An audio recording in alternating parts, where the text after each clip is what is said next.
Hello दोस्तों, welcome to our channel turning point solution. दोस्तों, previous video में हमने टैग एंड कैटेगरी को कवर किया था कि टैग एंड कैटेगरी किन पर्पस के लिए यूज होते हैं पोस्ट में। तो आज की वीडियो में हम appearance, plugging, user, tool and setting इनको कवर करेंगे और हम अपने डैशबोर्ड के पैनल को आज कंप्लीट करेंगे बिकॉज हम एक सीक्वेंस में जा रहे हैं। तो इन सीक्वेंस को हम आगे तक लेकर जाएंगे। तो फर्स्ट ऑफ ऑल हम देखते हैं यूजर्स को। यूजर से अब यूजर में क्या क्या चीजें होती है। ऑल यूजर्स होते हैं, ऐड यूजर होता है, प्रोफाइल होता है। फर्स्ट ऑफ ऑल हम जाते हैं ऐड यूजर में। अब यूजर कौन लोग होते हैं? यूजर वो लोग भी हो सकते हैं जो आपके वेबसाइट को यानी बैकएंड को एक्सेस कर सकते हैं, और जो आपकी वेबसाइट को यूज कर रहा है वो भी आपके यूजर हो सकते हैं, आपकी वेबसाइट का पार्ट है वो भी। तो इसमें यूजर यानी कि ऐड यूजर में यूजर्स भी आ सकते हैं और स्टाफ दोनों आ सकते हैं यूजर में। अब फॉर एग्जांपल हम चाहते हैं कि हम अपनी वेबसाइट के लिए एक बिलिंग का पर्सन यानी एक बिलिंग के लिए एक बंदा हम हायर करना चाहते हैं। तो उसको हम अपनी वेबसाइट का किस तरह यूजर बनाएंगे और किस तरह हम उसको अपनी वेबसाइट का एक्सेस देंगे। तो फॉर एग्जांपल मैं यहाँ से एक यूजर क्रिएट करता हूँ, यानी कि मैं यहाँ से यूजर का नाम लिखूंगा, उसके बाद यूजर का ईमेल लिखूंगा। फॉर एग्जांपल मैं यहाँ से यूजर का ईमेल लिखता हूँ कि user@gmail.com। उसके बाद यूजर का नेम होगा यहाँ पर जिसको आप यूजर बनाओगे। फॉर एग्जांपल हम बिलिंग के लिए एक पर्सन हायर करते हैं कि वो हमारे वेबसाइट पे बिलिंग का जो मामला है उसको मैनेज करे। तो यहाँ पर मैं उसको यहाँ से यूजर नेम लिखता हूँ और उसके बाद मैं यूजर का लास्ट नेम लिखूंगा। फॉर एग्जांपल मैंने वन लिख दिया यानी कि यूजर वन। और यहाँ पर वेबसाइट में आप जिन वेबसाइट का एक्सेस दोगे या उस वेबसाइट का नाम लोगे। फॉर एग्जांपल यहाँ पर हमारे पास अभी टर्निंग पॉइंट सोल्यूशन है। तो जिस वेबसाइट का आप उसको एक्सेस दोगे, जिस वेबसाइट का आप उसको यूजर बनाओगे, तो उसी वेबसाइट का यानी कि टर्निंग पॉइंट सोल्यूशन का हम यहाँ पर नाम लिखेंगे। और उसके बाद यहाँ पर आप उसके लिए बाय डिफॉल्ट एक पासवर्ड है भी यहाँ पर, बट वो इंतहाई डिफिकल्ट है। तो आप यहाँ से एक उसके लिए एक पासवर्ड खुद से ही जनरेट कर सकते हैं। अब फॉर एग्जांपल मैं यहाँ से उसका पासवर्ड जनरेट करता हूँ कि यूजर वन। अब फॉर एग्जांपल मैंने यहाँ से एक पासवर्ड लिख दिया यूजर के लिए। इसी पासवर्ड के थ्रू ही हमारा जो यूजर होगा वो इस वेबसाइट को एक्सेस करेगा, इस वेबसाइट के डैशबोर्ड को वो एक्सेस कर सकेगा। यानी कि आप जिसको यूजर बनाओगे आप उसको ये वाला पासवर्ड दोगे, इसी पासवर्ड के थ्रू ही वो इस वेबसाइट के डैशबोर्ड को एक्सेस करेगा। उसके बाद यहाँ पर सेंड यूजर नोटिफिकेशन, जो आप यूजर का ईमेल लिखोगे। अगर आप चाहते हो कि उसको एक ईमेल भी जाए इसी ईमेल पे, तो यहाँ से आप उसको चेक रखोगे। अब फॉर एग्जांपल मैं यहाँ पर अनचेक करता हूँ। और यहाँ पर रोल, अब रोल में क्या क्या चीजें होती है। रोल में फर्स्ट हमारे पास सब्सक्राइबर होता है, then contributor, author, editor and administrator. अब फॉर एग्जांपल अगर आप उसको जस्ट सब्सक्राइबर ही रहने देते हो तो यहाँ से ये सेलेक्ट करोगे। देन कंट्रीब्यूटर, अथर, अगर आप वो आपके वेबसाइट के लिए कोई ब्लॉग वगैरह लिख रहा हो तो आप उसको जस्ट अथर का एक्सेस यहाँ पर रोल दोगी, इस अथर को आप सेलेक्ट करोगे। उसके बाद एडिटर कि वो आपकी वेबसाइट भी एडिटिंग भी कर सके, यानी कि वो आपकी वेबसाइट पे कोई पोस्ट या पेज वगैरह बनाए तो आप उसको यहाँ पर एडिटर का एक्सेस दोगे। अब इन चारों का जो रोल होता है वो जस्ट उसको और वेबसाइट का एक्सेस उसको प्रोवाइड नहीं होगा, वो बिल्कुल उसको सीन भी नहीं होगा और वेबसाइट का एक्सेस। जस्ट जिस पर्पस के लिए आप उसको यूजर बनाओगी उस पे वो यूजर काम कर सकेगा। उसके बाद एडमिनिस्ट्रेटर है। अब एडमिनिस्ट्रेटर का जो रोल है वो एक एडमिन की तरह, वो आपको इस पूरे डैशबोर्ड को वो एक्सेस कर सकेगा बिल्कुल एडमिन की तरह। जिस तरह आप उसको यूजर बनाओगे, यानी कि अभी आप एडमिन हो इस वेबसाइट का, तो वो भी बिल्कुल सेम उसी तरह एडमिन बन जाएगा आपकी वेबसाइट का। और हर एक चीज यहाँ पर उसको प्रोवाइड होगा, ये सारा डैशबोर्ड उसको प्रोवाइड होगा। तो यहाँ पर मैं उसके बाद ऐड यूजर पे क्लिक करता हूँ, यानी कि इस यूजर को मैं यूजर बनाता हूँ, यूजर वन को। तो यहाँ पर आप देख सकते हैं यहाँ पर ये यूजर बन चुका है, ये उसका नाम है यूजर वन, ये उसका ईमेल हो गया। और रोल क्या है इसका, हमने उधर सब्सक्राइब सेलेक्ट किया था, तो जस्ट वो सब्सक्राइबर है हमारे वेबसाइट पर। अब ये हमारे पास एक यूजर ऐड हो गया। इस तरह हम अपने वेबसाइट पे यूजर बना सकते हैं। उसके बाद हम टूल्स पे जाते हैं। टूल्स में ये सारे जो फीचर्स है ये इतनी काम की नहीं है, जस्ट साइट हेल्थ। अब साइट हेल्प भी कभी कभार ही आप इसको यूज करोगे। साइट हेल्प में सिंपल वो आपकी वेबसाइट का हेल्प दिखाएगा कि आपका वेबसाइट अब किस पोजीशन में है। तो यहाँ पर ये हमें अब रिजल्ट दे देगा। अब इसने हमारे वेबसाइट का हेल्प जो है वो शो कर लिया कि क्या पोजीशन है हमारे वेबसाइट का, गुड है। तो ये साइट हेल्प भी इतना खास यूज नहीं होता। उसके बाद हम जाते हैं सेटिंग की तरफ। अब सेटिंग में हमारे पास जर्नल है, राइटिंग है, रीडिंग है, डिस्कशन, ये सारे हमारे पास सेटिंग में होते हैं। जनरल में हमारे पास हमारे साइट का टाइटल होता है, यहाँ से आप इसको चेंज भी कर सकते हैं।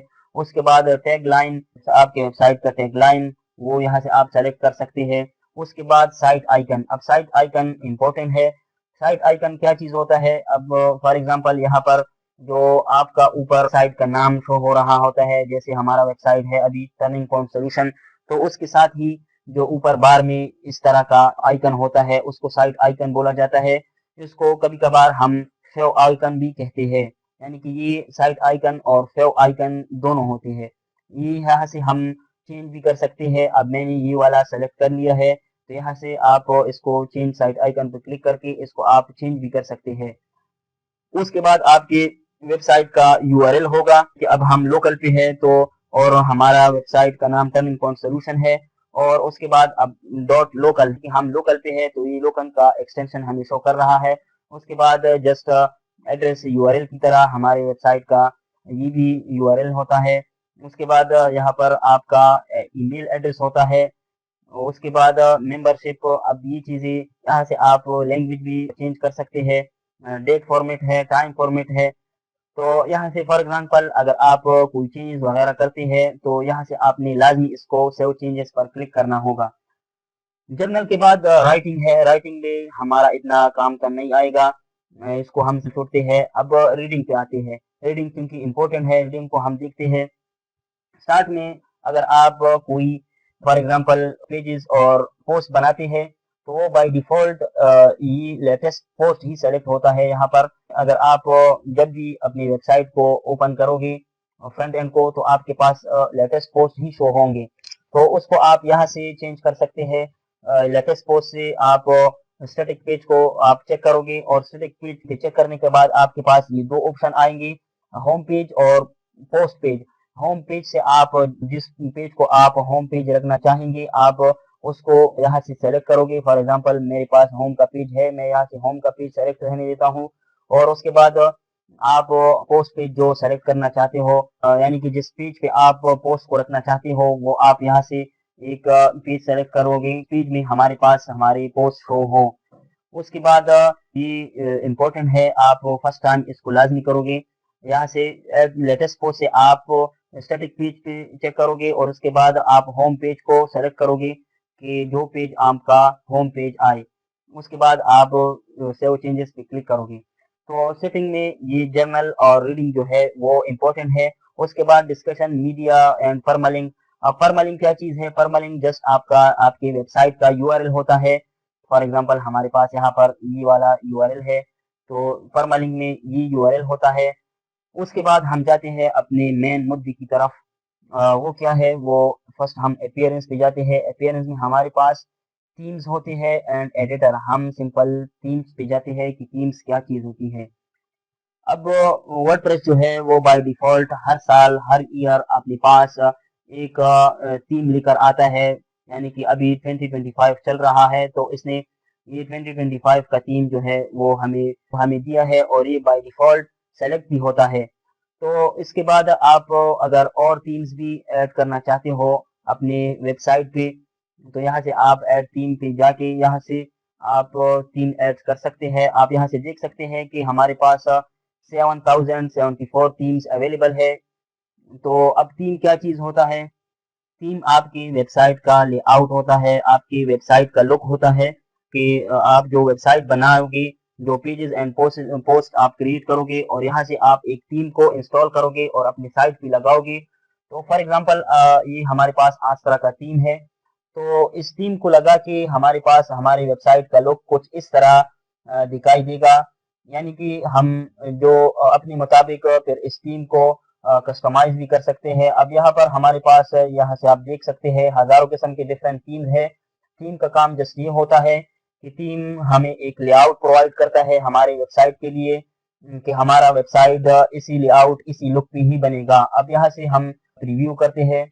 हाँ, फॉर एग्जांपल हमारा वेबसाइट हम जो बनाएंगे और हम इसके लिए ये वाला थीम जो है कैडेंस, हम इसको अगर इंस्टॉल करते हैं तो हमारे वेबसाइट का लुक बिल्कुल इसी थीम जैसा होगा। हम उसमें कस्टमाइजेशन भी कर सकते हैं, यानी कि अपने मुताबिक हम उसको बना सकते हैं।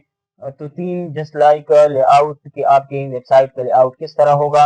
यहाँ पर डिफरेंट पर्पस के लिए डिफरेंट डिफरेंट थीम मौजूद है जो आप अपनी रिक्वायरमेंट के मुताबिक आप उसको इंस्टॉल करके अपने वेबसाइट पे लगा सकते हैं। तो थीम का ये रोल है। नेक्स्ट वीडियो में हम फुल थीम कस्टमाइजेशन करेंगे, फुल थीम को हम कस्टमाइज करेंगे और उस पे हम अपने वेबसाइट के लिए होम पेज बनाएंगे। को क्लियर हो जाएगा कि थीम का क्या रोल होता है वेबसाइट में। उसको इंस्टॉल करने के बाद फॉर एग्जांपल ये हमारे पास ये वाला थीम इंस्टॉल है जो बाय डिफॉल्ट होता है 2025। हम इसको यहाँ से कस्टमाइज पर क्लिक करके इसी थीम के मुताबिक ही हम अपनी वेबसाइट को कस्टमाइज कर सकते हैं।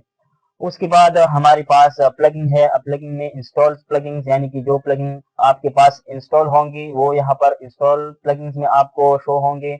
और एक होता है ऐड प्लगइन। अब ऐड प्लगइन पे जाने के बाद यहाँ से आप उसको सर्च करके इंस्टॉल भी कर सकते हैं। एंड यहाँ से आप अपलोड प्लगइन यानी कि अगर आपके पास आपके सिस्टम में मौजूद हो जो कि अक्सर जिप फाइल में होता है तो आप उसको यहाँ से अपलोड भी कर सकते हैं अपने सिस्टम से। तो यहाँ से हम डिफरेंट किस्म के अपने मुताबिक प्लगइन ऐड कर सकते हैं। अब प्लगइन क्या चीज होता है? Plugin is a piece of software that can be installed on our WordPress website to add new feature or extend existing functionality। Means अगर आप चाहते हैं कि आपके वेबसाइट पे कोई एक्स्ट्रा फंक्शनैलिटी ऐड हो जाए, फॉर एग्जांपल अगर आप एक फॉर्म ऐड करते हैं अपनी वेबसाइट पे तो आप उसको यहाँ से इंस्टॉल करके अपनी वेबसाइट पे लगा सकते हैं। जो एक सॉफ्टवेयर कंपोनेंट होता है और उसमें कुछ एडिशनल फंक्शनैलिटी होती है, उन फंक्शनैलिटी को आप अपने वेबसाइट पे ऐड कर सकते हैं। सेकंड में पूरा कोड हुआ होता है जो आपको एक रेडी फॉर्म में मिलता है। मींस कि उसकी बैकएंड में एक पूरा कोड लिखा होता है और उस कोड के थ्रू वो प्लगइन बना होता है। जस्ट यहाँ से इसको इंस्टॉल करते हैं और अपनी वेबसाइट पे ऐड करते हैं। थीम्स एंड प्लगइन को हम आगे डिटेल के साथ पढ़ेंगे। मैं आपको डिटेल के साथ समझाऊंगा कि क्या रोल होता है, किस तरह हम प्लगइन इंस्टॉल करते हैं। तो इस वीडियो में इतना ही। अगर आप हमारे चैनल पर न्यू है तो चैनल को लाइक और सब्सक्राइब जरूर करें और अगर आपका कोई क्वेश्चन है तो कमेंट बॉक्स में लाजमी पूछिए। मिलते हैं नेक्स्ट वीडियो में।